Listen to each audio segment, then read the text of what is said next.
Bonjour toutes et tous. Nous voici réunis pour un petit temps de partage dans la divine volonté. La vidéo que je vais présenter ici est pour apporter quelques éclaircissements sur la divine volonté, comment vivre dans la divine volonté et donc pour voir comment cela fonctionne. Je fais aussi cette vidéo parce que, bien sûr, en général, tout ce que je partage dans la divine volonté, c'est toujours demandé par le ciel. Donc, c'est jamais un sujet qui est pris comme ça au hasard ou quelque chose. Non, non, c'est vraiment une demande bien spécifique. En fait, ce partage que je vous fais ici dans la divine volonté est en rapport avec une petite réflexion que l'on m'a fait et avec lequel, bien sûr, j'en ai parlé au Seigneur. Et les réponses que j'ai reçues, donc je vais vous le partager ici. Et vraiment, c'est vraiment dans le sens de vous apporter une compréhension sur la divine volonté. Vraiment pour dire, voilà comment cela fonctionne, tout simplement.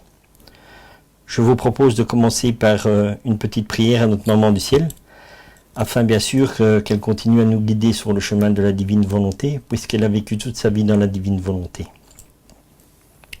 Au nom du Père qui nous a créés, du Fils qui nous a sauvés, de l'Esprit Saint qui nous sanctifie dans la divine volonté. Je te salue Marie, pleine de grâce, le Seigneur est avec toi. Tu es bénie entre toutes les femmes, et Jésus, le fruit de ton cœur immaculé, est béni. Sainte Marie, Mère de Dieu, prie pour nous pauvres pécheurs, maintenant et à l'heure de notre mort. Amen. Marie, je te demande vraiment la grâce d'ouvrir notre cœur, afin que nous puissions recevoir toutes les grâces dont nous avons besoin pour cheminer dans la divine volonté. Conduis-nous, Marie, sur le chemin de la divine volonté, toi qui toute ta vie l'as vécu. Apprends-nous à vivre comme toi dans la divine volonté, que toute notre vie soit la divine volonté. Amen. Voilà. Donc, en fait, ce qui se passe, voilà, je vais poser la situation et après nous allons voir avec l'évangile et aujourd'hui ce sera beaucoup un témoignage avec la Sainte Écriture. Donc des textes dans la Bible qui nous expliquent aussi le cheminement dans la divine volonté.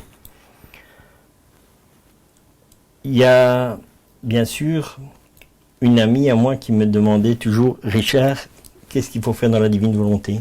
Et moi je lui dis simplement, rien. Nous ne faisons rien dans la divine volonté. La seule chose qu'on fait, c'est le matin, je dis, Seigneur, je te donne ma volonté. En échange, je te demande ta divine volonté. Voilà. Que tous mes actes soient dans la divine volonté, que toute ma journée, voilà, ainsi de suite. Donc, comme tout le monde.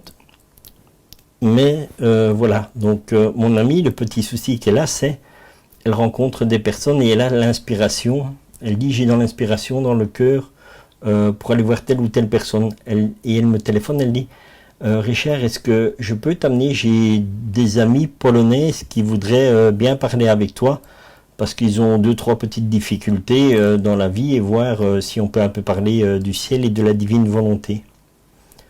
Voilà, donc je lui ai dit oui, il n'y a pas de souci. Tu peux amener des personnes, voilà, donc on peut prendre un temps de partage dans la divine volonté et pour quand on parle du Seigneur, on ne perd jamais son temps. Donc les personnes viennent et tout ça. Et à un moment donné, donc on discute et il y a des paroles qui les ont choqués. Ils n'en ont pas, malheureusement pas parlé directement et c'est venu par après qu'ils ont été donc chez mon ami pour discuter de cette parole qui les avait un peu dérangés et qui trouvaient ça assez, oui, plutôt choquant. Donc voilà, ça c'est le contexte. Donc c'est ce que j'ai dit à mon ami. Une personne, si le Seigneur désire vraiment que nous rencontrons quelqu'un dans la divine volonté, ne vous inquiétez pas, elles vont venir toutes seules. C'est pas une personne qui va dire tiens j'ai eu ça, voilà. Et c'est ça que j'essaye de faire comprendre à mon ami, c'est de ne pas aller vers les gens, mais de laisser venir les gens. Pourquoi? Parce que quand nous allons vers les personnes, c'est notre volonté à nous. On peut avoir une inspiration comme ça, voilà, mais ce n'est pas la volonté du Seigneur en général. C'est une inspiration qu'on a encore comme dans la manière de prier avant de connaître la divine volonté. Moi, c'est ce que je lui ai dit donc après ça, en disant, voilà, comment les personnes... Je dis, il y a 2 jours, il y a une personne qui est venue ici, chez moi. Comment cela s'est passé? En fait, c'est une personne qui vit à l'île de la Réunion, et elle devait venir en Belgique. Elle regarde une vidéo d'un témoignage que j'avais laissé de la divine volonté, et quand elle a entendu mon témoignage et qu'elle a su que j'étais en Belgique, elle me téléphone et elle demande « Serait-il possible de se rencontrer parce que je voudrais bien parler un peu de la divine volonté avec toi ?» Je dis « Bien sûr, tu es la bienvenue, aucun problème. » Donc la personne vient. Qu'est-ce qui s'est passé? Donc je n'ai pas été vers cette personne, je ne connais pas la personne ni quoi que ce soit. Et c'est vraiment le Seigneur qui fait venir les gens. Donc c'est ce que je dis dans la divine volonté. N'avancez pas, ne devancez pas le Seigneur. Pourquoi? Parce que pour qu'une personne puisse parler de la divine volonté ou entendre des choses du ciel, il faut que son cœur soit ouvert. Et le cœur, c'est Jésus qui le prépare. C'est Jésus qui prépare la personne à écouter la divine volonté, à se mettre en chemin dans la divine volonté. Et c'est pas nous. Donc Jésus ouvre le cœur de la personne et la personne viendra là où le Seigneur veut. Donc le Seigneur s'occupe de tout. Donc franchement, restons là. Donc c'est ce que je lui ai dit. Je dis, tu vois, tu parles à des personnes et ce n'était pas le moment. Maintenant, ce n'est même pas en rapport avec la divine volonté que ce petit accrochage a été. Ça a été à cause d'une expérience personnelle que moi j'avais fait. Dans le sens où, comment? Je leur ai simplement dit, moi, le jour où je meurs, Richard, je vais au paradis. Je vais au ciel. Et j'en suis sûr et certain. Et c'est ça qui les a choqués. Donc ça les a choqués, que je leur dis que je suis sûr et certain qu'après ma mort, je suis au ciel. Il faut bien comprendre une chose. Ça les a choqués parce qu'ils ont dit en témoignage donc avec mon ami qu'elle connaissait des gens qui avaient des grandes vies de prière et tout ça et qui disaient le malin peut toujours nous attraper et nous faire tomber. J'ai dit oui, c'est vrai. En dehors de la divine volonté, c'est possible. Une fois que nous sommes dans la divine volonté, c'est fini. Et la deuxième raison pourquoi je lui ai dit ça, et c'est pour ça que je le partage avec vous, c'est qu'il y a une chose qu'ils oublient, c'est que je suis déjà passé le cap de la mort une fois. Et en ayant passé le cap de la mort, j'ai eu la grâce de voir l'autre côté. Le ciel, le purgatoire et l'enfer. Alors je voudrais quand même savoir si une personne consciemment a été en enfer, c'est les abominations qui se passent là. Voient la souffrance, ressentent la souffrance, connaissent tout, parce qu'ils passent un temps là avec le Seigneur. Est-ce que vous croyez que je suis inconscient en revenant ici sur terre pour aller damner mon âme en enfer, alors que le Seigneur m'a fait grâce de me montrer ce qu'est l'enfer? Il faut être, je ne sais pas, idiot ou ignorant, ou je ne sais pas. Franchement, je ne trouve pas le mot pour dire est-ce que nous avons cette inconscience-là. Je ne suis pas le seul à avoir été en enfer. Il y en a plein qui ont eu la grâce d'aller le voir, même les enfants de Fatima. Est-ce que vous croyez qu'une de ces personnes qui a fait vraiment cette expérience de l'enfer veut y aller? On va tout faire pour l'éviter. Et même à notre pire ennemi que nous aurons, si on était de simples personnes sans réflexion, sans vie spirituelle, voilà, alors là, d'accord. En dehors de la divine volonté, aussi, on peut tomber. Une fois que nous sommes dans la divine volonté, que nous vivons dans la divine volonté, ce n'est plus possible. Ce n'est plus possible, pourquoi? Parce que ce n'est pas nous qui changeons notre vie, c'est le Seigneur en nous. Et Jésus est-il venu sur la terre pour nous condamner? Bien sûr que non. Jésus, il est venu pour nous sauver. Donc si dans la divine volonté, ce n'est pas nous qui agissons, mais c'est le Seigneur en nous, le Seigneur va faire en sorte que quand nous allons mourir, c'est pour entrer au ciel et pas pour aller en enfer. Donc voilà, c'est ça qu'il faut comprendre. Donc moi, en ayant eu cette grâce d'aller en enfer, je vous garantis que je vais faire tout ce que le Seigneur demande pour arriver au ciel. Le Seigneur m'a fait grâce de revenir sur la terre pour la raison de partager les témoignages que j'ai vécus au ciel, mais aussi après pour beaucoup parler de témoignages de la divine volonté, comment la divine volonté agit en nous, comment nous cheminons dans la divine volonté, voilà. Donc, les grâces que j'ai reçues, ce sont les grâces pour le chemin que le Seigneur a décidé pour moi. Donc, moi, le Seigneur a dit, tu seras apôtre de la divine volonté. Je ne savais même pas ce que ça voulait dire au départ. Donc, c'est vraiment le Seigneur qui m'a montré ce que c'était, m'a fait comprendre ce qu'est la divine volonté. Voilà. C'est pas pour ça que je suis plus intelligent qu'un autre ou quelque chose. Non. Le Seigneur me donne les grâces dont j'ai besoin pour accomplir ce que le Seigneur désire. Donc, j'ai une compréhension de l'Évangile, mais que tout le monde a. Parce que quand nous lisons la parole du Seigneur et nous lisons les livres du ciel, eh bien, ça nous éclaire. Donc, ce n'est pas une différence de ci ou ça. Par contre, j'ai les grâces d'avoir une conscience différente dans le sens où je ne veux pas finir ma vie en bas. Le Seigneur m'a dit clairement, quand j'étais revenu, il a dit, si à ce moment-là, je mourais,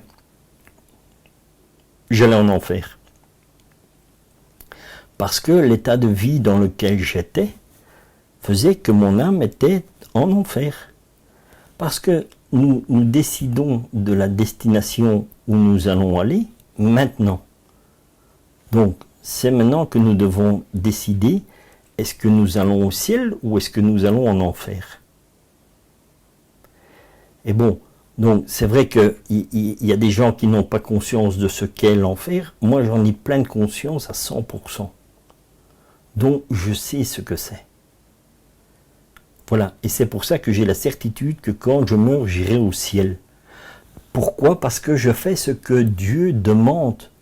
C'est pas dire Richard va au ciel parce qu'il a décidé, ou parce que ci, ou parce que ça. Non. Parce que on suit ce que le Seigneur demande. D'ailleurs, c'est ça qui va se passer aussi. Pourquoi le Seigneur nous donne la divine volonté? Le Seigneur nous donne la divine volonté parce qu'il se rend compte que nous ne sommes capables de rien. Et on va voir avec les textes tout de suite qu'on va partager dans la Sainte Écriture. Donc, comme il voit que nous ne sommes pas capables de faire les choses, eh bien, il nous a dit, je vous fais le plus grand des cadeaux. Je vais vous donner ma volonté. Et ma volonté, c'est quoi? C'est d'arriver au ciel, parce que le Seigneur veut que nous soyons sauvés. Et comme nous ne sommes capables de rien, c'est le Seigneur lui-même qui va agir en nous. C'est même pas nous. Quand on dit qu'il y a un renouvellement qui va se faire parce que l'humanité va mal, l'Église, il y a des soucis, voilà. C'est pas que l'Église va tomber, il y a des hommes dans l'Église qui font des mauvaises choses. Parce qu'il y a eu des mauvais discernements qui ont été mis et tout cela. Dans la divine volonté, cela n'existera plus. Les prêtres qui sortiront de la divine volonté, ce ne sera pas parce qu'il y a quelqu'un qui a discerné qu'ils avaient la vocation d'être prêtres. Non, c'est que Jésus a dit, dans la divine volonté, tu seras prêtre, ou tu seras laïque, ou tu seras ça. Parce que ce sont les gens qui auront vraiment ce dialogue avec Jésus. Et toute personne dans la divine volonté à ce dialogue avec Jésus. Vous verrez qu'en cheminant dans la divine volonté, tout le monde va avoir cette relation intime avec Dieu. C'est ça la différence entre la divine volonté et les gens qui vivent une vie de chrétien normal sans connaître la divine volonté. Donc voilà, c'est juste là la différence. C'est que quand on vit dans la divine volonté, c'est Jésus qui s'occupe de nous et nous on s'occupe de rien. On donne notre volonté et on fait ce que le Seigneur désire que nous fassions. Bien sûr, nous avons toujours le libre arbitre. C'est ça dans la divine volonté qu'il y a aussi, c'est que nous avons le libre arbitre. Mais quand nous avons dit oui au Seigneur, fiat, on dit, c'est fait. Et nous restons dans la divine. On ne sort plus parce qu'on ne veut plus sortir de la divine volonté, tellement qu'on y est bien. Parce qu'on se rend compte que nous vivons avec Dieu, que partout où nous sommes, le Seigneur est avec nous. Et on n'est jamais sans le Seigneur, on n'est jamais sans Dieu, on n'est jamais sans tout, puisque comme Dieu contient tout, et quand nous avons Dieu en nous, ben nous avons tout. Et nous sommes unis à tout. Voilà. Et donc c'est pour ça. Les futurs prêtres qui vont sortir de la divine volonté, ce seront les prêtres que le Seigneur lui-même a choisis. Comme ses apôtres. Les 12 que Jésus avait choisis, c'est Jésus. Ils ne sont pas tombés. Ils ont renié à un moment donné Jésus. Ils se sont éloignés. Mais après, ils sont revenus. Ils sont revenus pourquoi? Parce que Jésus avait déjà réparé dans la divine volonté, ce qu'il ne leur avait pas dit, bien sûr, à ce moment-là. Mais il avait déjà tout refait dans la divine volonté. Après, ils sont venus, ils ne sont plus tombés. Eh bien, c'est exactement ce qui va se passer par la suite. Les personnes qui vivront dans la divine volonté n'auront pas à avoir un discernement parce qu'ils sauront ce que Dieu, qui est Dieu, ce que Dieu veut et comment Dieu désire que nous partagions notre vie avec lui. Et c'est rien d'extraordinaire, c'est toujours dans les choses les plus simples et la vie la plus simplement possible. Et la différence avec la divine volonté, c'est que nous allons plus réfléchir avec notre esprit, mais c'est Jésus qui va éclairer notre cœur, et c'est notre cœur qui illuminera notre esprit. Et c'est ça toute la différence. Ce ne sera pas intellectuel et le cœur fermé, ce sera l'intellectuel fermé humain, donc notre raisonnement humain sera fermé, mais le Seigneur illuminera notre cœur, et notre cœur, cela rayonnera à l'esprit, et nous serons guidés, comme on dit, par l'Esprit Saint. Tout devient clair parce que c'est l'Esprit Saint qui éclaire.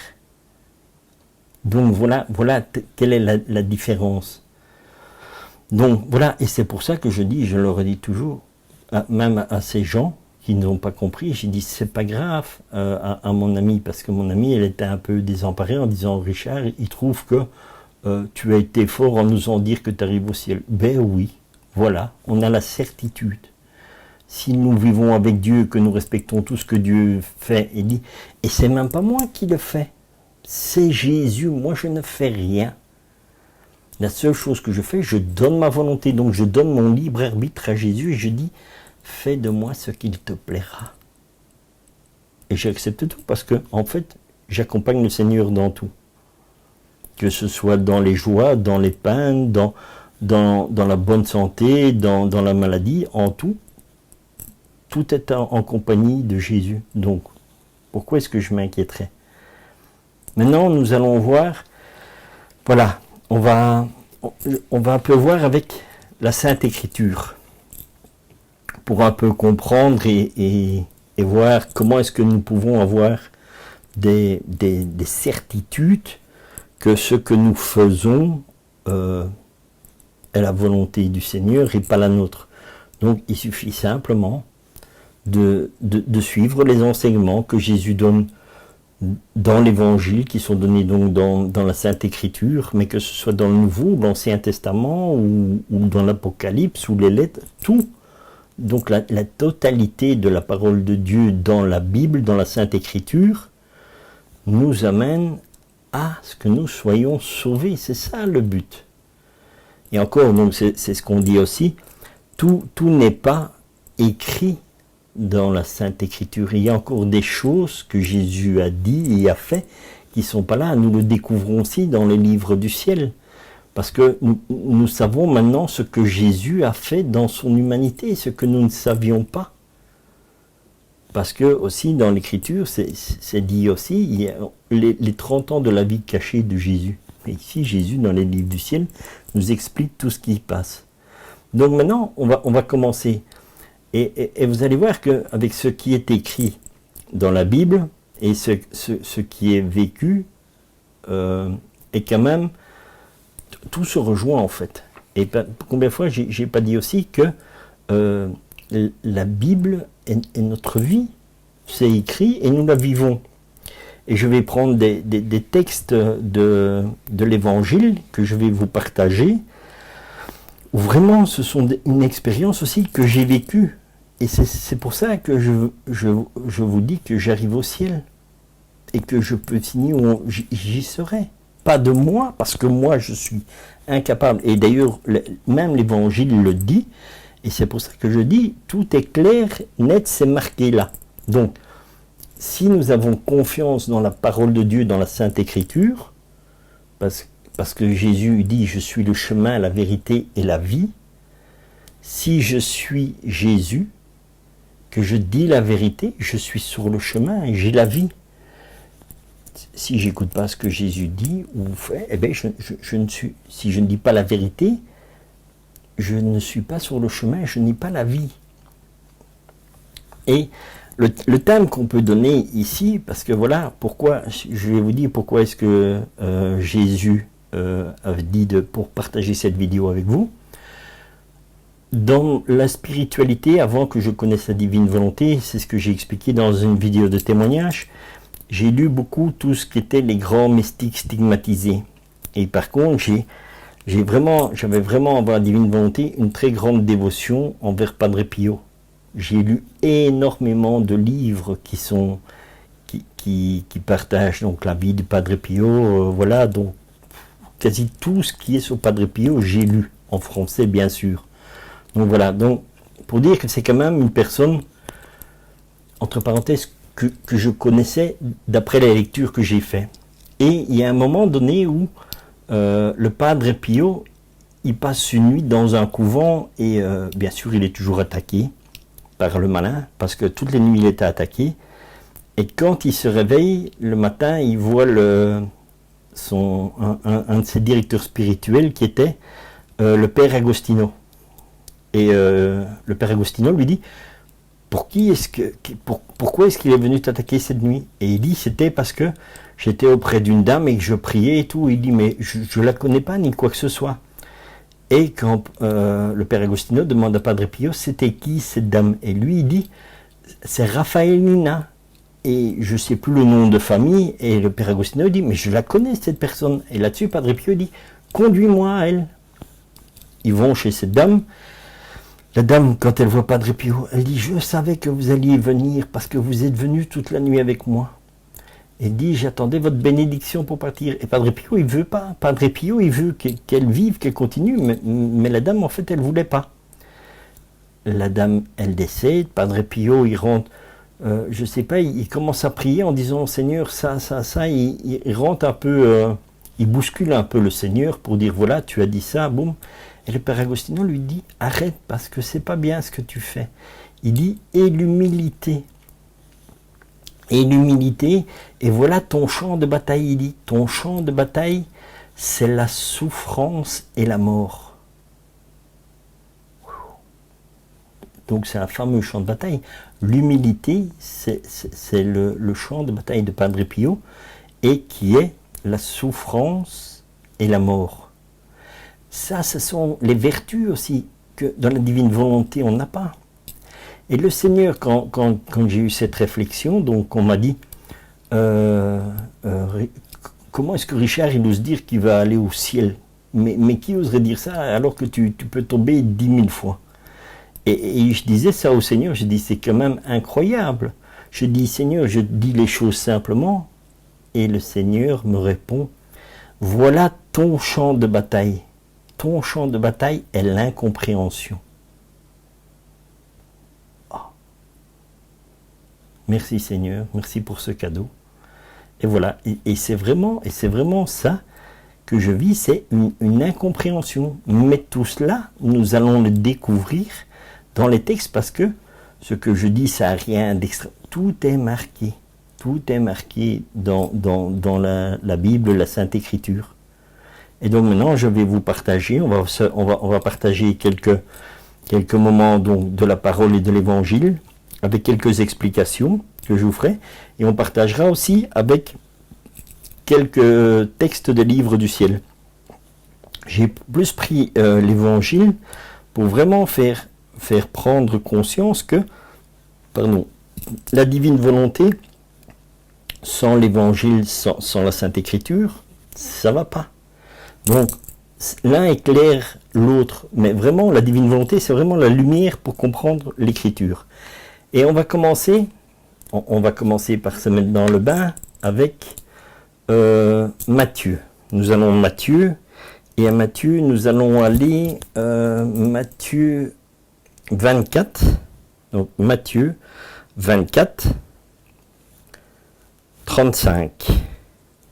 Et qu'est-ce qu'il est dit en Matthieu 24, 35? Voilà, on commence vraiment bien. C'est vraiment le parcours que nous allons suivre. Le ciel et la terre passeront, mais mes paroles ne passeront point.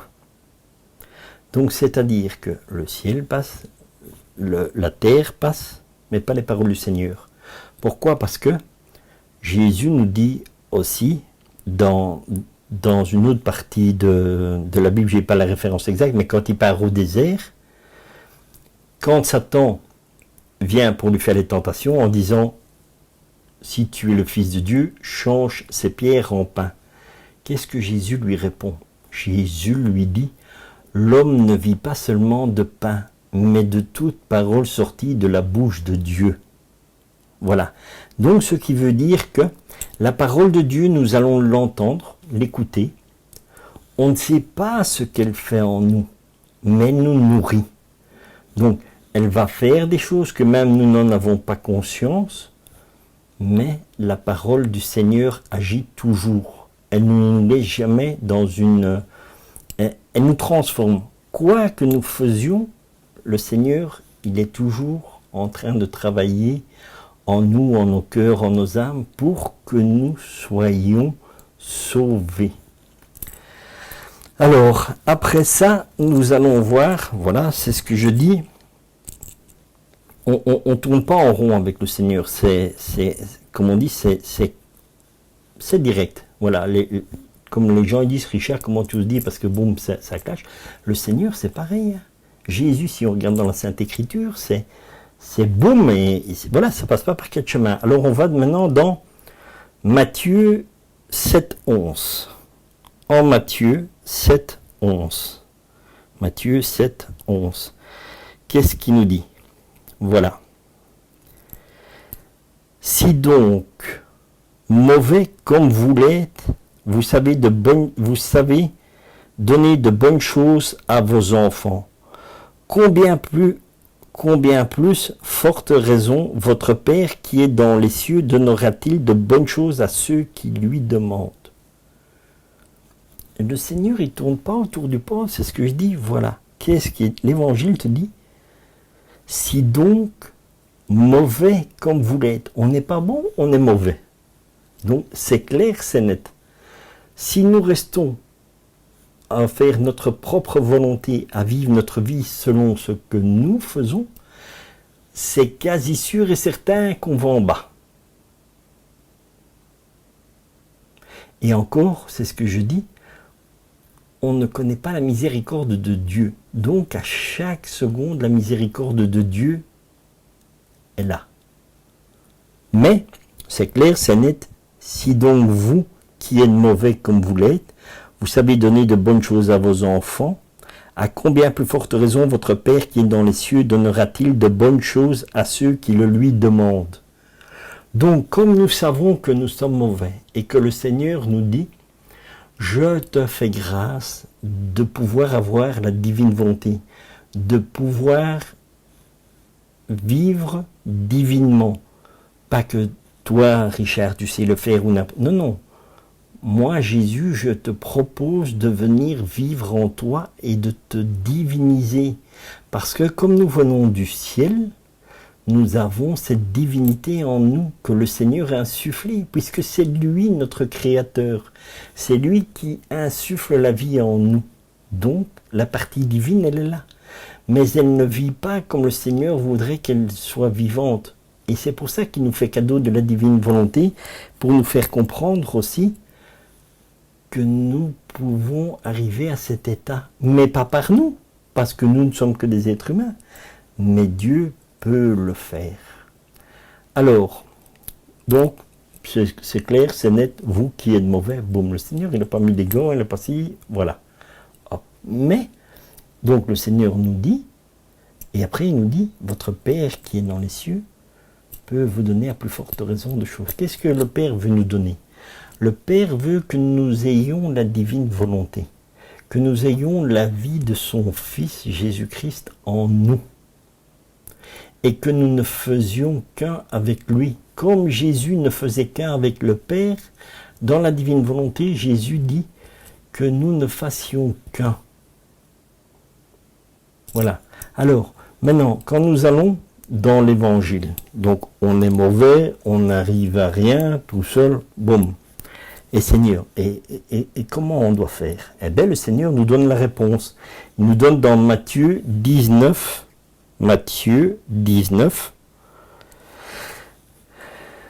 16 à 26. Alors, qu'est-ce que le Seigneur nous dit? Et voici, un homme s'approcha et dit à Jésus, Maître, que dois-je faire de bon pour avoir la vie éternelle? Que dois-je faire de bon pour avoir la vie éternelle? Il lui répondit, pourquoi m'interroges-tu sur ce qui est bon? Un seul est le bon. Donc, ça confirme ce qu'on vient juste de lire avant. Et il dit, si tu veux entrer dans la vie, observe les commandements. Lesquels, lui dit-il? Et Jésus répondit,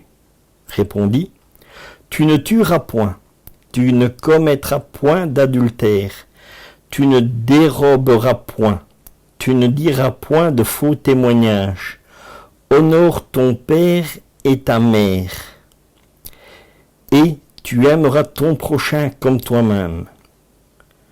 Le jeune homme lui dit, j'ai observé toutes ces choses, que me manque-t-il encore? Jésus lui dit, si tu veux être parfait, va, vends ce que tu possèdes, donne-le aux pauvres et tu auras un trésor dans le ciel. Puis viens et suis-moi. Après avoir entendu ces paroles, le jeune homme s'en alla, tout triste car il avait de grands biens. Jésus dit à ses disciples, je vous le dis en vérité, un riche entrera difficilement dans le royaume des cieux. Je vous le dis encore, il est plus facile à un chameau de passer par le trou d'une aiguille qu'à un riche d'entrer dans le royaume de Dieu. Les disciples ayant entendu cela furent très étonnés et dirent, qui peut donc être sauvé? Jésus les regarde et leur dit, aux hommes, cela est impossible, mais à Dieu, tout est possible. C'est clair, c'est net, il n'y a pas plus explicite. Jésus les regarda et leur dit, aux hommes, c'est impossible. Donc, avec notre volonté à nous, on n'y arrive pas. Parce que à nous, c'est impossible. Mais à Dieu, rien n'est impossible. Donc, ce qui veut dire que Jésus arrive maintenant.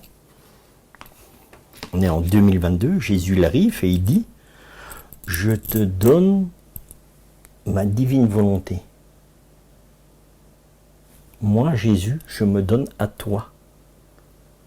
Je viens vivre en toi, je fais les choses que je désire faire en toi, et je suis sauvé. J'arrive au ciel. Qu'est-ce que Jésus fait dans la divine volonté en nous? Comment est-ce qu'il agit? Il change notre cœur, il change notre façon de vivre les choses. Il enlève tout ce qui n'est pas de lui. Parce que Dieu est parfait. Dieu sur la terre a tout fait. A tout fait, sauf le péché. Mais il a pris nos péchés. Donc si Jésus vient dans la divine volonté en nous, dans notre cœur, et que Jésus te dit, dans la divine volonté, reproduis ma vie, dans mon humanité, eh bien, nous faisons tout avec Jésus. Et Jésus, quand il a fait sa vie sur la terre, donc il nous demande de refaire sa vie, quand il va à la croix et qu'il meurt, après ça, il ressuscite, il retourne auprès du Père. Donc, si nous refaisons la vie de Jésus dans son humanité, quand nous allons mourir, nous retournons au Père. Pourquoi devons-nous nous inquiéter? Jésus, en nous, va enlever tout ce que nous avons de mauvais, toutes nos imperfections, il va les travailler. Je peux vous dire que depuis que j'ai rencontré la divine volonté avec les écrits de Luisa Piccarreta, il y a énormément de choses que le Seigneur a enlevées. Le Seigneur a enlevé dans mon cœur. Il y a les mauvaises pensées, ça me traverse quasi même plus l'esprit. Pourtant, c'est des choses qui étaient courantes. Comme en plus j'ai vécu dans la rue, que j'ai vu beaucoup d'atrocités, tout ça. J'avais en moi beaucoup de blessures, des blessures vis-à-vis des gens, tout ça le Seigneur enlève, il guérit. Petit à petit, tout se fait. Parce que c'est Jésus en moi qui fait. C'est pas moi, Richard, qui veut dire boum, maintenant je vais faire. Non, non. C'est Jésus parce que je lui donne ma volonté et je lui dis Seigneur, en échange, je te demande ta divine volonté. Boum. Donc, moi, je fais absolument rien et le Seigneur fait tout. Donc, comme le Seigneur fait tout, je suis tranquille, j'ai rien à faire. Je suis mon petit bonhomme de chemin avec le Seigneur, tout simplement. Je ne vais pas faire des extravagances à l'extérieur aussi. Je vis simplement ma vie avec Dieu. Il n'y a rien de visible, comme on dit, comme même le Père Dominique Duthesne, il dit, extérieurement, vous n'allez rien voir. Parce qu'il n'y a rien d'extraordinaire. Le tout est à l'intérieur. Le Seigneur nous change pour que nous devenions réellement à son image, que nous comprenions ce que ça veut dire être à l'image du Seigneur. Voilà, maintenant, je vais vous partager quelque chose. Pourquoi est-ce que j'ai cette certitude? C'est marqué dans la Sainte Écriture. Voilà. Et nous allons aller à Jean. Jean. Et maintenant à Jean, nous allons Jean 3. Jean 3, 1, verset 1 à 13. Et voilà. Mais il y eut un homme d'entre les pharisiens nommé Nicodème, un chef des Juifs, qui vint, lui, auprès de Jésus de nuit, et lui dit, « Rabbi, nous savons que tu es un docteur venu de Dieu, car personne ne peut faire ces miracles que tu fais si Dieu n'est pas avec lui. » Jésus lui répondit, « En vérité, je te le dis, si un homme ne naît pas de nouveau, il ne peut voir le royaume de Dieu. » Je répète, si un homme ne naît pas de nouveau, il ne peut pas voir le royaume de Dieu. Nicodème lui dit, comment un homme peut-il naître quand il est vieux? Peut-il rentrer dans le sein de sa mère et naître? Jésus répondit, en vérité, je te le dis, si un homme ne naît pas d'eau et d'esprit, il ne peut entrer dans le royaume de Dieu. Ce qui est né de la chair est chair, et ce qui est né de l'esprit est esprit. Ne t'étonne pas que je t'ai dit, il faut que vous naissiez de nouveau. Le vent souffle où il veut, et tu en entends le bruit, mais tu ne sais pas d'où il vient, ni où il va. Il en est ainsi de tout homme qui est né de l'esprit. Nicodème lui dit, comment cela peut-il se faire? Jésus lui répondit, tu es docteur d'Israël et tu ne sais pas ces choses? En vérité, je te le dis, nous disons ce que nous savons et nous rendons témoignage de ce que nous avons vu. Et vous ne recevez pas notre témoignage. Si vous ne croyez pas quand je vous ai parlé des choses terrestres, comment croyez-vous quand je vous parlerai des choses célestes? Donc, si vous ne croyez pas quand je vous parle des choses terrestres, comment croirez-vous quand je vous parlerai des choses célestes? Personne n'est monté au ciel, si ce n'est celui qui est descendu du ciel, le Fils de l'homme qui est dans le ciel. Eh bien, ces passages de l'Écriture que je viens de vous partager, moi, Richard, je l'ai vécu personnellement. J'ai vécu ça le jour où le Seigneur est venu me chercher. C'est pas moi qui ai cherché à rencontrer Dieu, c'est Jésus qui est venu me chercher.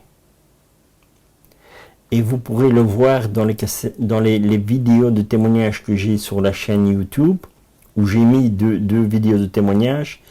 L'une vidéo s'appelle « Des ténèbres à la lumière » et l'autre c'est « De la lumière à la divine volonté ». Là, je vous explique clairement ce que j'ai vécu. Et c'est exactement ça. J'ai eu la grâce d'être crucifié avec Jésus et d'être monté au ciel avec Jésus. J'ai vécu des choses particulières là-bas. Et quand je suis revenu, je ne suis plus revenu en étant la même personne. Et ça, encore une fois, c'est ce que je dis. Ce n'est pas moi qui ai décidé de faire ci ou de faire ça. C'est grâce de Dieu. C'est la grâce que Dieu a donnée parce que il n'y a que Dieu qui a le pouvoir de vie ou de mort. Donc, pour aller au ciel, je ne sais pas y aller. Pour aller dans l'univers, je ne sais pas. Moi, je ne croyais pas en Dieu. Pour moi, Dieu n'existait pas. Et c'est pour ça, c'est le Seigneur lui-même qui est venu me chercher.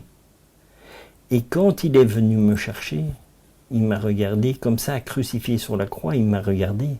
Et puis il a regardé au ciel, il a dit, Père, pardonne-lui parce qu'il ne sait pas ce qu'il fait. Il me regarde une deuxième fois, il regarde vers le Père et il dit, Père, pardonne-lui parce qu'il ne sait pas ce qu'il fait.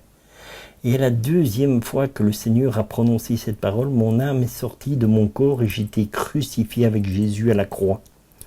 Et de là, je suis parti au ciel. C'est là que j'ai fait, comme il est dit dans l'Évangile, il faut qu'un homme renaisse de l'eau et de l'esprit. Mais ça, humainement, on ne sait pas le faire, c'est impossible, c'est quelque chose de particulier que j'ai vécu. Pourquoi je l'ai vécu? Parce que le Seigneur m'a montré qu'il existait, parce que pour moi, Dieu n'existait pas. Et c'est pour ça qu'il n'y aura jamais personne qui pourra dire, quand il arrive après sa mort devant le Seigneur, il n'y a aucun être humain, aucune créature sur la terre qui pourra dire que le Seigneur n'est pas venu dans sa vie. Parce que Dieu vient dans la vie de chaque personne individuellement à plusieurs fois sur leur vie. Maintenant, est-ce que les personnes l'acceptent? Est-ce qu'ils l'accueillent? Ça, c'est autre chose. Est-ce qu'ils le reconnaissent? Ça, c'est autre chose. Mais je vous garantis qu'il n'y a aucune âme qui peut se présenter devant Dieu en disant « Tu n'es jamais intervenu dans ma vie ». parce que Dieu il intervient dans la vie de tout le monde. Même les plus grands criminels, les plus grands truands que vous pouvez voir, le Seigneur est passé dans leur vie à différents moments, mais ils ne l'ont pas reconnu, ou ils l'ont reconnu et ils l'ont rejeté. Ça, je ne sais pas.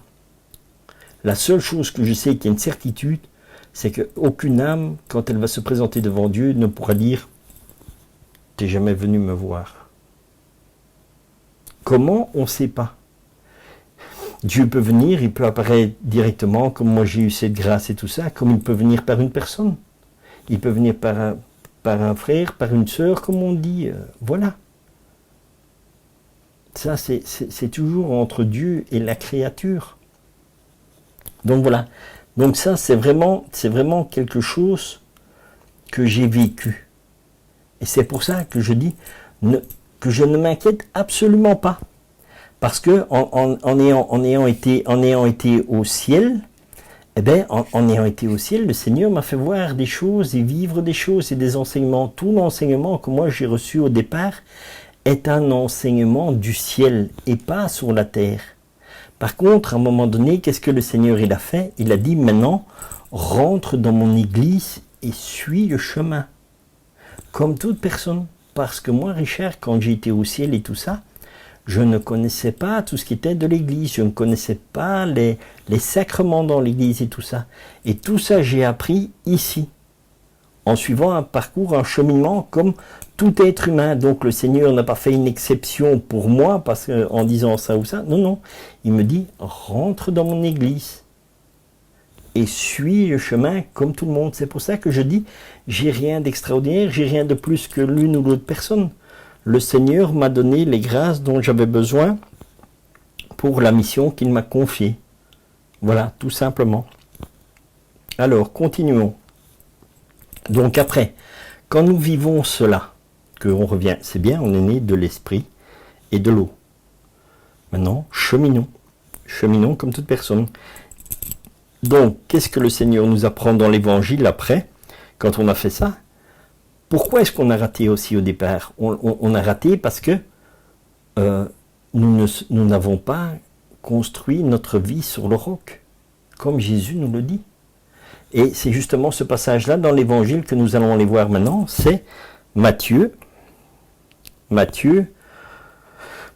7, donc Matthieu verset 7, et nous allons au chapitre 21, du chapitre 21 au 29.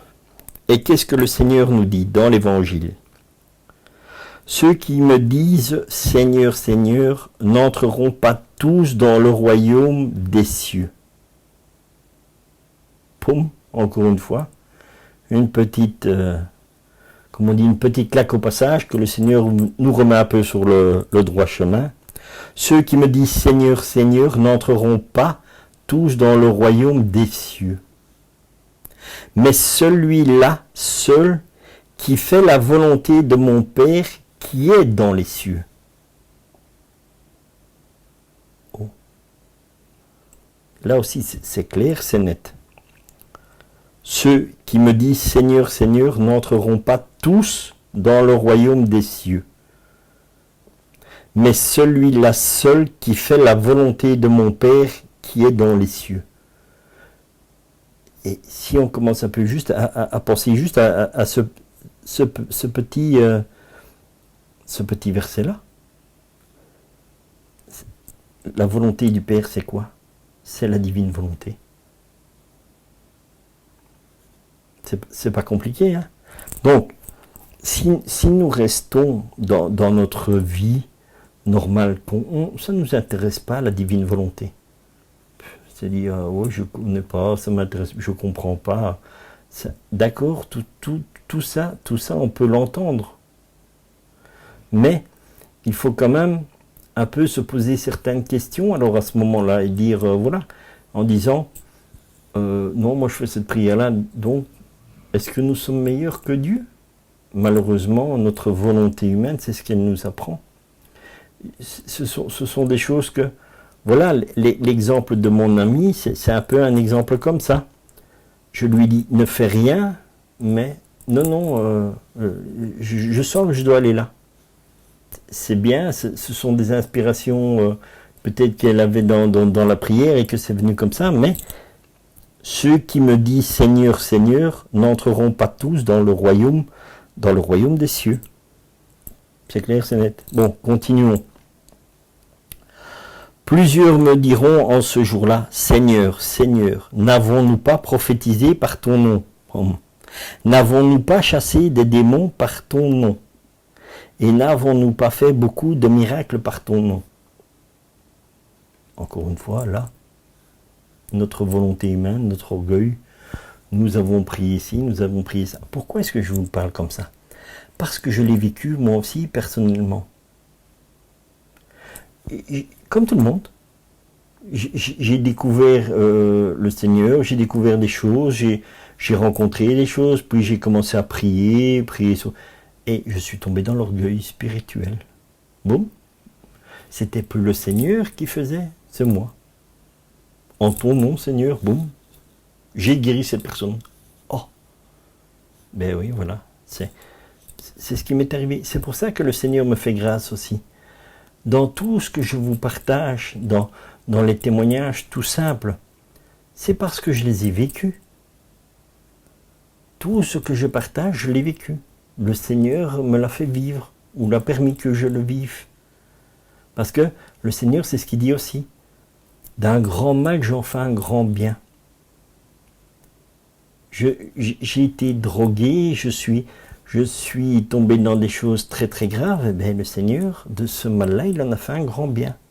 Parce qu'après ma conversion, quand j'ai eu ça, où j'ai fait une désintoxication, mais vraiment sans méthadone, sans rien que pour remplacer, eh bien le Seigneur, c'est lui qui m'a restauré.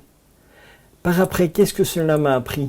Il y a des personnes qui étaient droguées qui sont venues me parler à ce moment-là. Et pourquoi est-ce que le courant, comme on dit, passait bien? Parce que comme ils sont drogués et que moi je suis un ancien drogué, j'avais le même langage qu'eux. Donc quand ils me disaient, Richard, tu sais, on a pris une petite latte de coke, ou on a pris un petit extra, la montée elle était géniale, mais la descente c'était horrible. C'était un langage courant pour moi. Parce que pour la plupart des gens ce n'était pas. Donc de toutes ces mauvaises choses que j'ai fait, que le Seigneur a permis, que je le vive, eh bien, tout cela, le Seigneur, d'un grand mal, le Seigneur en a fait un grand bien. Et c'est ça que je partage. Donc, continuons.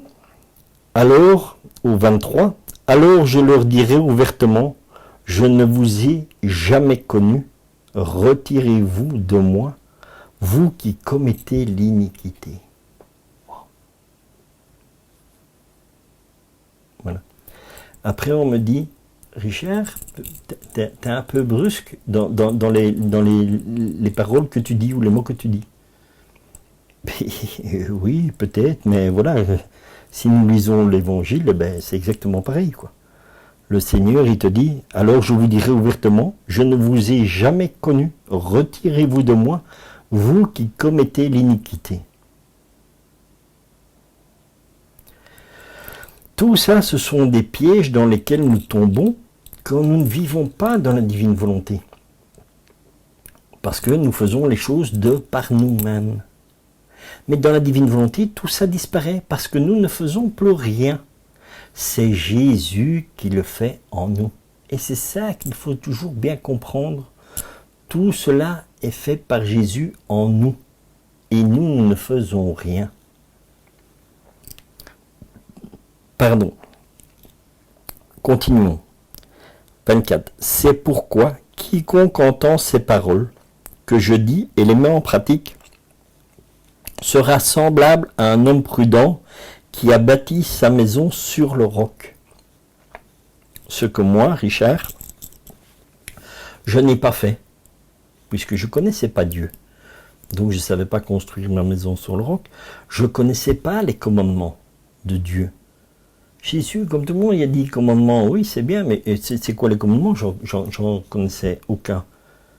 Après, quand on me dit la vie à l'église et tout ça, je ne connais pas. Les sacrements de l'église, je ne connais pas. Parce que il ne faut pas croire que quand nous sommes au ciel, Jésus va nous parler des sacrements et tout ça. Non, non. Ça, c'est ici-bas que nous apprenons. Parce que quand nous sommes au ciel, Jésus sait que nous sommes blessés, que nous sommes dans le désespoir, que nous sommes dans des agitations, dans des colères. Donc, quand Jésus nous amène auprès de lui, c'est pour nous consoler déjà. C'est pour nous faire prendre conscience qu'il nous aime. Il nous donne son amour et sa paix. C'est la première chose que j'ai eue quand j'étais au ciel. J'ai senti un amour que jamais je n'ai connu ici. Une paix que je ne sais même pas décrire. Jésus, il n'a pas dit la messe, les sacrements, Non, non. Jésus, il t'accueille. Il te prend sur son cœur. C'est ça le ciel. Les enseignements que j'ai reçus au ciel, ça n'a rien à voir avec ici. Ce n'est que de l'amour. Jésus nous apprend l'amour au ciel. L'amour, la paix, les béatitudes. Et ce n'est pas les béatitudes parce que moi je ne les connaissais pas, les béatitudes. Je les ai découvertes après. J'ai dit, mais ça je connais. Ça je connais. Parce que je l'ai vécu au ciel. Donc voilà, encore une fois, une chose qu'il faut comprendre au ciel, quand nous avons des grâces comme ça, c'est pour nous consoler, nous aimer, nous guérir, nous dire, moi, ma vie, elle était en ruine, elle était en pièces, il n'y avait plus rien, il n'y avait pas d'espoir, il n'y avait rien. Le vide, le néant, la rancœur, tout le mal, tout ça, oui, tout ça. Mais Jésus, tout ça, à ses yeux, ne compte pas. Donc même en n'ayant rien fait, Dieu a dit, je t'aime. Il te console. Il ne te juge pas, il ne te condamne pas. Et c'est ce que je dis. Quand nous irons devant le Seigneur pour notre jugement, c'est pas Jésus qui va nous juger, nous condamner. Non, non. Jésus va mettre notre âme en lumière et c'est nous-mêmes qui allons choisir où est-ce qu'on va. Et c'est pour ça que l'important, ça se passe ici. Il y a un passage dans l'Évangile, enfin dans la Sainte Écriture, où le Seigneur dit, tu peux choisir, je mets devant toi la vie ou la mort choisie. Voilà, tout simplement. Donc, nous choisissons ici, pas après. C'est ici que nous allons choisir. Est-ce que nous allons avec le Seigneur ou est-ce que nous allons nous-mêmes? Si on fait tout de par nous-mêmes, oui, on peut arriver au ciel. Comme on peut arriver en bas. Mais dans la divine volonté, on arrive au ciel. Parce que nous suivons le chemin qui est Jésus. C'est Jésus qui nous montre la vie que nous devons avoir, qui nous le dit, qui nous le rappelle par la Sainte Écriture, tout simplement. Alors après, il dit au 25, parce que c'était donc de Matthieu 7, 21 jusqu'au 29, au 25. Donc, on termine, je reprends le 24, c'est pourquoi quiconque entend ces paroles que je dis et les met en pratique sera semblable à un homme prudent qui a bâti sa maison sur le roc. 25.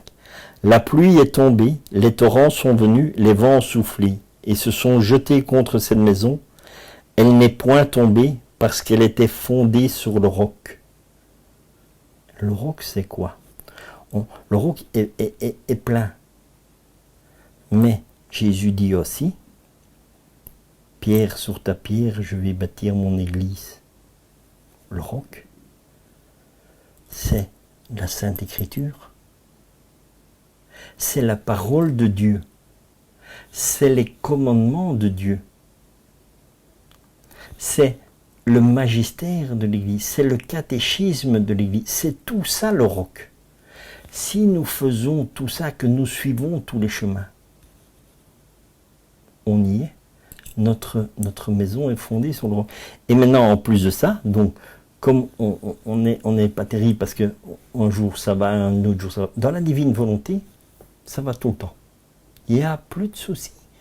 Parce que c'est Jésus lui-même qui fait tout en nous. Voilà. Il va nous amener à la messe, il va nous amener au sacrement, il va nous faire comprendre les choses dans la création. Quand nous sortons, nous vivons tout le temps. Avec Dieu et en Dieu. Donc nous ne faisons qu'un. Voilà. Continuons. Le 26. Mais quiconque entend ces paroles que je dis et ne les met pas en pratique sera semblable à un homme insensé qui a bâti sa maison sur le sable. C'est ce que j'ai fait. Ma vie avant ma conversion, c'est ça. Tout s'est écroulé. Parce que je ne connaissais pas Dieu, parce que je ne connaissais pas les sacrements et tout ça. Ma maison était sur le sable et dès qu'il y a eu des tempêtes, c'est boum, les unes derrière les autres et c'était une catastrophe. Et c'est là où notre volonté humaine, en général, elle nous amène. Voilà, moi, c'est ce que je dis. Moi, c'est ce que je dis quand vraiment le matin, quand je fais cet échange avec le Seigneur, je te dis, Seigneur, je te donne ma volonté humaine qui amène la ruine de mon âme et la mort. C'est comme ça que je dis le matin. Qui amène la ruine de mon âme et me conduit à la mort. En échange, je te demande la divine volonté.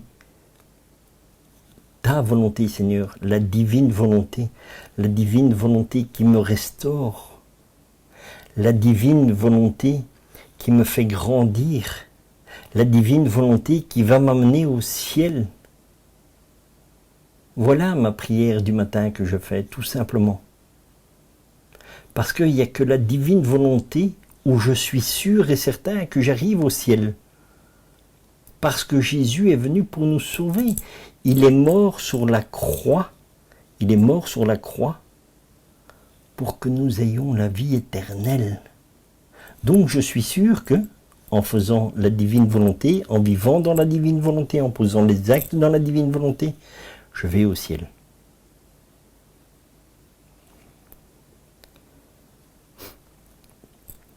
Après, le Seigneur donc continue. Je vais reprendre le 26. Mais quiconque entend ces paroles que je dis et ne les met pas en pratique sera semblable à un homme insensé qui a bâti sa maison sur le sable. La pluie est tombée, les torrents sont venus, les vents ont soufflé et ont battu cette maison. Elle est tombée et sa ruine a été grande. Exactement, c'est ce que j'ai eu. Ma ruine, elle a été grande. Ma ruine m'a amené à la mort.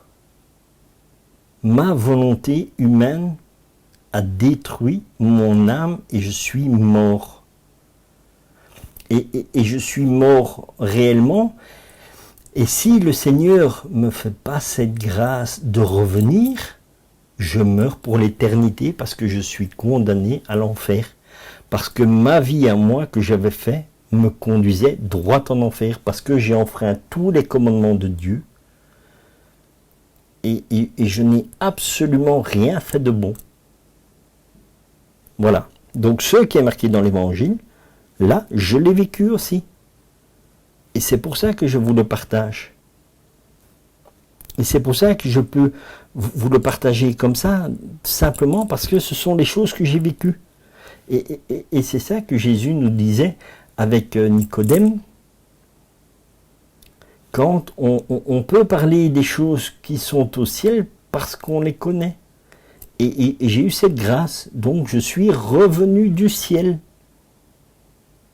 Mais revenu du ciel avec des enseignements qu'on n'a pas ici en bas. Et c'est uniquement par grâce de Dieu, et c'est lui qui l'a fait, et c'est lui qui m'a formé. C'est le Seigneur qui me forme. C'est pas moi. Parce que moi, j'ai rien. J'ai même pas été à l'école, donc je sais même pas écrire 3 lignes sans faire au moins 50 fautes dedans. Donc ça prouve bien que ma vie sans Dieu n'a été qu'une ruine et un désastre. Voilà. Et tous les jours, je rends grâce à Dieu parce que je lui ai dit, Seigneur, et maintenant je le dis dans la divine volonté, je te rends grâce dans ta divine volonté, Seigneur, parce que tu es daigné venir me chercher. La brebis égarée, comme il est dit dans l'évangile, aussi, Jésus va aller les chercher. Voilà. Et on continue. Après que Jésus eut achevé ses discours, la foule fut frappée de sa doctrine, car il enseignait comme ayant autorité et non pas comme les scribes. Voilà toute la différence. Tout simplement. Jésus enseigne avec autorité, parce qu'il connaît tout, parce qu'il est Dieu. Il est homme et Dieu. Tout simplement. Donc voilà, un peu, on a fait un petit tour à peu près de la question, donc c'est pour bien dire que ce que j'ai dit, ce que j'ai vécu, c'est marqué dans la Sainte Écriture, c'est marqué dans l'Évangile. Voilà. Alors on peut continuer encore. Voilà aussi. Et ça c'est une question aussi qui est pas mal non plus. Qu'est-ce qui est le plus important? Aimer Dieu ou prier Dieu?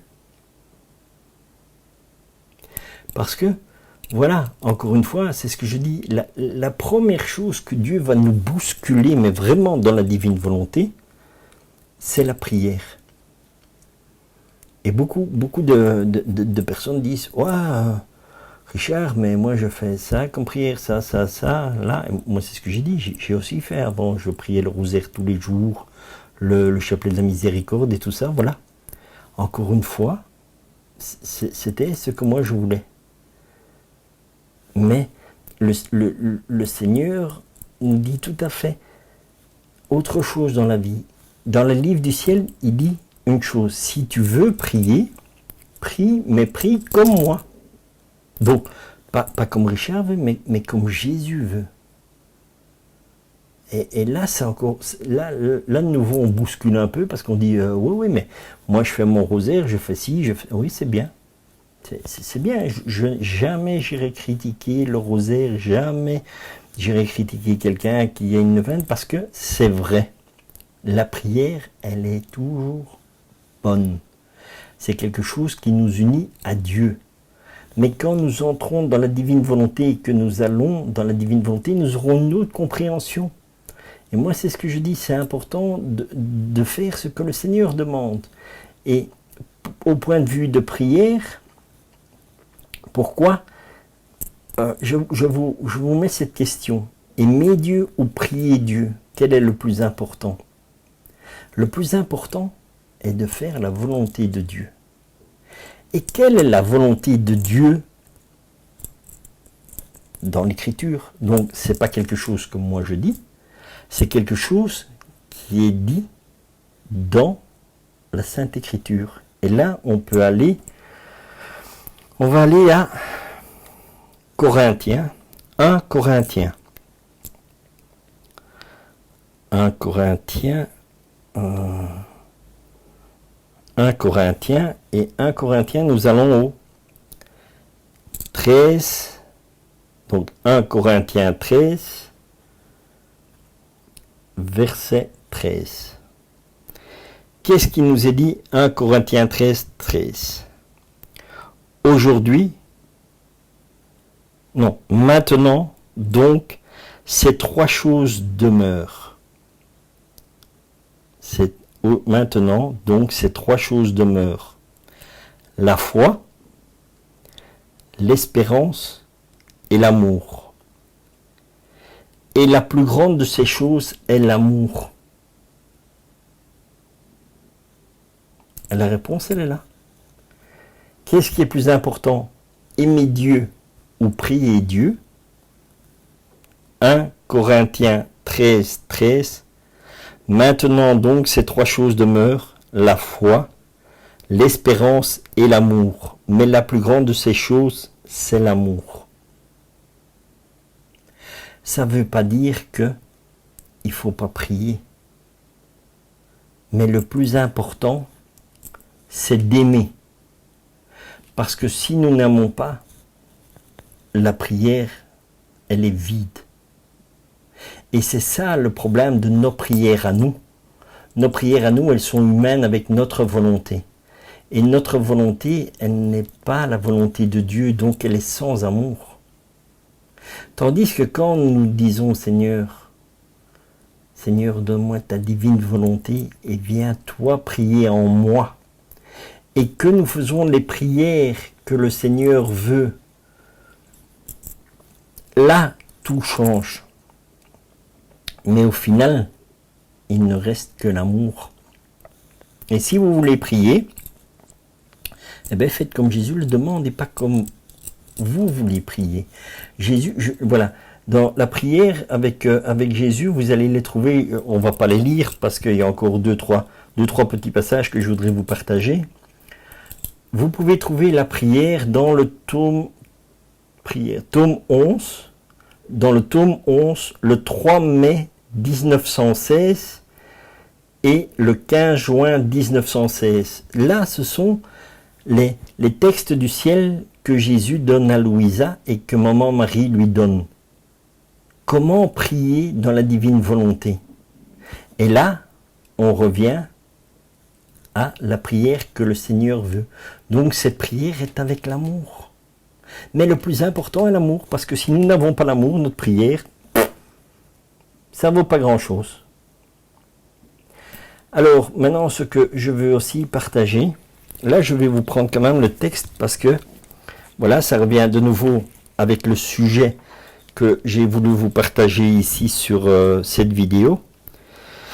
Dans le livre du ciel, le tome 8, au 14 juillet 1907. Le purgatoire ne fait rien d'autre de combler les vides d'amour présents dans l'âme. L'âme qui n'a pas de vide d'amour ne va pas au purgatoire. Donc, nous n'allons pas au purgatoire, nous entrons direct au ciel. Très très important à le savoir et à le comprendre et à le réaliser. C'est ce que je dis, on a deux destinations. Ou nous allons au paradis, ou nous allons en enfer. Et entre les deux, il y a le purgatoire, mais le purgatoire n'est pas un entre deux. Le purgatoire, toute âme au purgatoire, un jour ou l'autre, va au ciel. Une âme de purgatoire ne va jamais aller en enfer. Donc, on est bien d'accord, deux destinations, le ciel ou l'enfer. Mais, moi, je vous garantis, j'ai signé avec le Seigneur, je veux aller au ciel. Donc, Seigneur, tout ce qu'il faut pour que j'aille au ciel. Et comme je suis capable de rien, que mon cerveau n'est pas très, très intelligent ni quoi que ce soit, Seigneur, fais tout ce que tu veux, parce que moi, je suis capable de rien. Mais toi, tu es Dieu. Et à toi, tout est possible. À moi, c'est pas possible. Mais à toi, Seigneur, tout est possible. Et comme je crois, parce que, qu'est-ce que le Seigneur dit? Jean 17, 17. Ta parole est vérité. Et nous pouvons aller voir cela après. On ira voir ça ensemble. Ici, donc, je vais vous partager juste d'abord le texte avec le purgatoire. Étant dans mon état habituel, Jésus vint brièvement. Sans réfléchir, je lui dis, Seigneur, hier j'ai été à confesse. Si j'étais morte et vu que la confession remet les péchés, ne m'aurais-tu pas amené directement au ciel? Il me dit, ma fille, il est vrai que la confession remet les péchés. Cependant, le moyen le plus sûr et le plus certain pour échapper au purgatoire est l'amour. L'amour doit être la passion prédominante de l'âme. L'amour en pensée, l'amour en parole, l'amour en action. Tout, absolument tout, doit être enveloppé d'amour. Ainsi, l'amour incréé, trouvant que l'âme est totalement amour, absorbe en lui l'amour créé. En fait, le purgatoire ne fait rien d'autre que de combler les vides d'amour présents dans l'âme. Et quand ces vides sont comblés, l'âme se rend au ciel. S'il n'y a pas de ces vides dans l'âme, elle n'a rien à faire au purgatoire. Voilà. Donc, c'est simple, le Seigneur nous donne tout, nous dit tout. Comment peut-on rater le ciel? Parce qu'en plus, c'est pas nous qui le faisons, mais c'est le Seigneur qui fait tout en nous. Donc voilà, suivons tous les enseignements que Jésus dit, tout ce qu'il fait, suivons-le, allons sans problème, et voilà. Mais il faut croire dans ce que Jésus dit. Et ça, c'est encore le grand souci qu'en général, nous avons. On ne croit pas dans ce que le Seigneur a dit. Pourtant, donc maintenant, je vous dis, donc ça c'est aussi un passage que j'aime bien dans l'Évangile, donc Jean 17, 17, ta parole est vérité. Et maintenant, nous pouvons allons un peu plus loin que juste s'arrêter, parce que c'est facile de s'arrêter à Jean 17, 17, ta parole est vérité, Seigneur, voilà. Mais si on va à Jean, donc allons à Jean, et lisons tout. Jean 17, hop, et n'allons pas à Jean 17, 17, mais allons tout. Donc du 1, Jean 17, 1 à 26. Qu'est-ce que le Seigneur nous dit là? Après avoir ainsi parlé, Jésus leva les yeux au ciel et dit, voilà, vous allez voir que là, mais là c'est le summum du summum qui nous dit, c'est la divine volonté, c'est clair, c'est net, voilà. Après avoir ainsi parlé, Jésus leva les yeux au ciel et dit, Père, l'heure est venue, glorifie ton Fils afin que ton Fils te glorifie, selon que tu lui as donné pouvoir sur toute chair, afin qu'il accorde la vie éternelle à tous ceux que tu lui as donnés. Or, la vie éternelle, c'est qu'ils te connaissent, toi, le seul vrai Dieu, et celui que tu as envoyé, Jésus-Christ. Je t'ai glorifié sur la terre, j'ai achevé l'œuvre que tu m'as donnée à faire. Et maintenant, toi, Père, glorifie-moi auprès de toi-même, de la gloire que j'avais auprès de toi avant que le monde fût. J'ai fait connaître ton nom aux hommes, que tu m'as donné du milieu du monde. Ils étaient à toi et tu me les as donnés, et ils ont gardé ta parole. Maintenant, ils ont connu que tout ce que tu m'as donné vient de toi, car je leur ai donné les paroles que tu m'as données, et ils les ont reçues, et ils ont vraiment connu que je suis sorti de toi, et ils ont cru que tu m'as envoyé. C'est pour eux que je prie. Je ne prie pas pour le monde, mais pour ceux que tu m'as donnés, parce qu'ils sont à toi. Et tout ce qui est à moi est à toi, et ce qui est à toi est à moi. Et je suis glorifié en eux. Je ne suis plus dans le monde, ils sont dans le monde.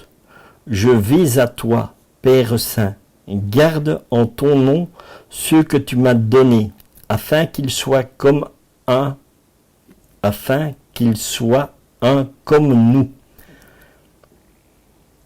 À plein dans la divine volonté, hein, tout ça. Seigneur, je te donne ma volonté, en échange de moi la tienne. Fondons-nous en Jésus. C'est Dieu qui vit en moi. C'est Jésus qui vit en moi, c'est moi qui vis en Jésus. Voilà, donc c'est marqué ici. Lorsque j'étais avec eux dans le monde, je les gardais en ton nom. J'ai gardé ceux que tu m'as donnés, et aucun d'eux ne s'est perdu, sinon le fils de perdition, afin que l'écriture fût accomplie. Donc c'est comme ça, dans la divine volonté, c'est la même chose. C'est pour ça que je dis, n'ayons pas peur de dire que nous allons au ciel. C'est pas que nous voulons aller au ciel de par nous-mêmes, non, non. Lorsque j'étais avec eux dans le monde, je les gardais en ton nom, j'ai gardé ceux que tu m'as donnés, et aucun d'eux ne s'est perdu, sinon le fils de perdition, afin que l'écriture s'accomplisse. Parce que c'était marqué dans l'écriture. Voilà. Mais ici, le Seigneur, il est venu, donc voilà, il ne va pas nous perdre, puisqu'il nous donne sa volonté. Voilà. Bien sûr, si nous rejetons la divine volonté, ça c'est sûr que c'est plus la même chose. Parce que là, nous retombons dans notre volonté humaine. Et notre volonté humaine, en général, ça nous amène vraiment, vraiment pas au bon endroit. Et maintenant, je vais à toi, et je dis ces choses dans le monde afin qu'ils aient en eux ma joie parfaite. Je leur ai donné ta parole, et le monde les a haïs, parce qu'ils ne sont pas du monde, comme moi je ne suis pas du monde. Et bien sûr, nous ne sommes pas du monde, puisque nous venons de Dieu. C'est Dieu qui nous crée. Je ne te prie pas de les ôter du monde, mais de les préserver du mal.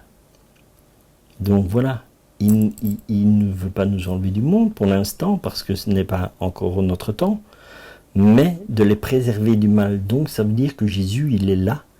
Nous devons vivre notre vie sur la terre, mais il veut que nous soyons préservés de tout mal, parce qu'il y a beaucoup de mal, parce que nous sommes sur le monde de Satan. Et voilà, et lui, il veut nous préserver. Ils ne sont pas du monde comme moi, je ne suis pas du monde. Sanctifie-les par ta vérité, ta parole est la vérité. Sanctifie-les par ta vérité, ta parole est vérité. Comme tu m'as envoyé dans le monde, je les ai aussi envoyés dans le monde. Et je me sanctifie moi-même pour eux, afin qu'eux aussi soient sanctifiés par la vérité. Ce n'est pas pour eux seulement que je prie, mais encore pour ceux qui croiront en moi par leur parole, afin que tous soient un, comme toi, Père, tu es en moi, et comme je suis en toi, afin qu'eux aussi soient un en nous, pour que le monde croie que tu m'as envoyé, afin que tu sois un, comme toi, Père, tu es en moi, et comme je suis en toi, afin qu'eux aussi soient en nous, pour que le monde croie que tu m'as envoyé. La divine volonté, c'est ça, c'est clair, c'est net. C'est Seigneur, viens vivre en moi, que je puisse vivre en toi. Voilà.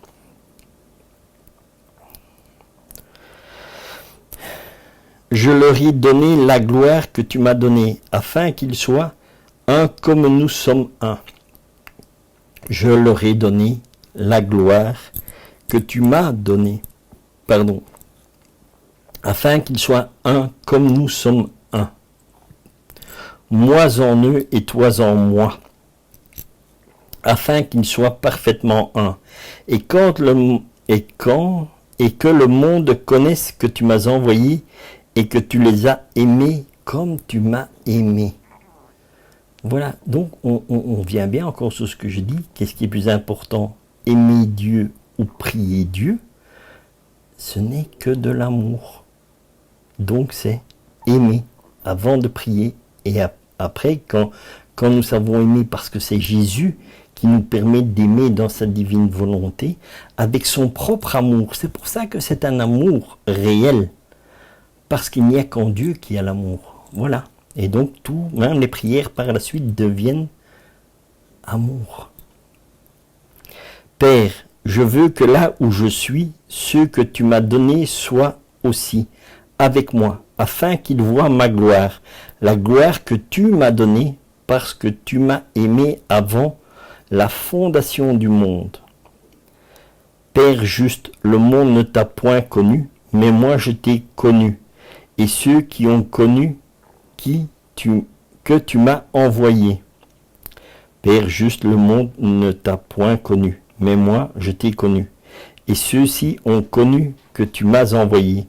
Je leur ai fait connaître ton nom, et je leur ferai connaître, afin que l'amour dont tu m'as aimé soit en eux et que je sois en eux. Et c'est uniquement parce que le Seigneur vit en nous et que nous vivons en lui que nous pouvons dire que nous avons de l'amour.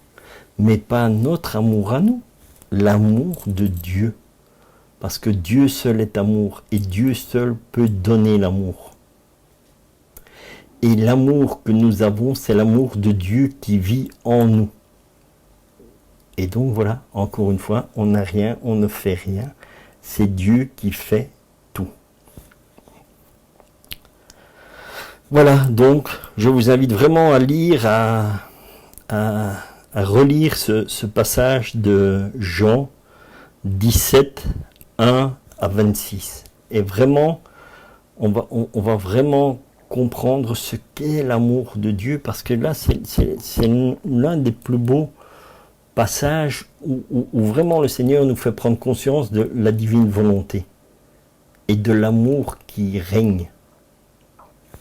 Voilà.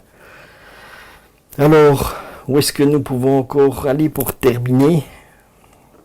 On peut encore aller à Jean. Non, on va aller 1 Jean. 1 Jean 3. 1 Jean 3, versets 1 à 6. Alors, qu'est-ce qui nous est dit là? Parce que je pense que ce sont le bon passage où on peut terminer ce petit temps de partage.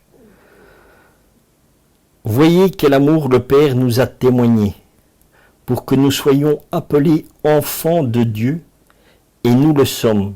Si le monde ne nous connaît pas, c'est qu'il ne l'a pas connu. Bien-aimés, nous sommes maintenant enfants de Dieu, et ce que nous serons n'a pas encore été manifesté. Mais nous savons que lorsque cela sera manifesté, nous serons semblables à lui, parce que nous le verrons tel qu'il est. Quiconque a cette espérance en lui se purifie, comme lui-même est pur. Quiconque pêche transgresse la loi, et le péché est la transgression de la loi. Or, vous le savez, Jésus apparut pour ôter les péchés, et il n'y a point en lui de péché. Quiconque demeure en lui ne pêche point. Quiconque pêche ne l'a pas vu et ne l'a pas connu. Voilà, c'est extraordinaire pour terminer sur ces passages-là qui nous parlent encore de la divine volonté.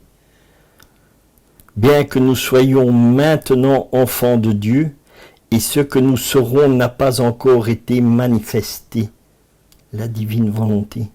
Mais nous savons que lorsque cela sera manifesté, nous serons semblables à lui, parce que nous le verrons tel qu'il est.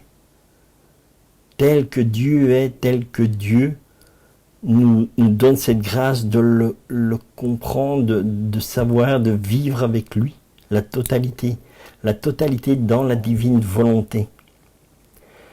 Et voilà, donc je trouve que c'est vraiment quelque chose d'extraordinaire, comme on dit, de partager, de terminer ce petit temps de partage avec cela.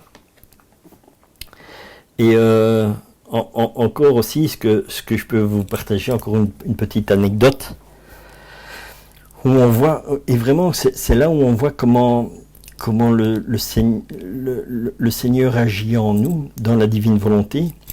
Et quand nous ne sommes pas dans la divine volonté, comment est-ce que le malin peut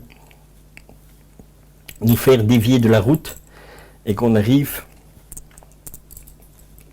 à être aveuglé et à être vraiment, même à tomber dans un aveuglement spirituel?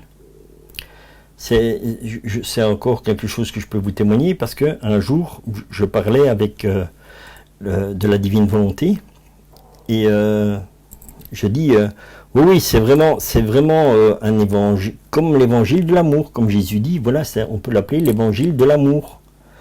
Et c'est pas un nouvel évangile, mais voilà. Et à côté, malheureusement, il y avait quelqu'un, je sais pas, qui écoutait, et la réponse qui m'avait été faite à ce moment-là m'a dit: Richard, c'est pas possible qu'il y ait un nouvel évangile, parce que Dieu a dit tout a été dit, tout a été écrit, il n'y aura rien de plus.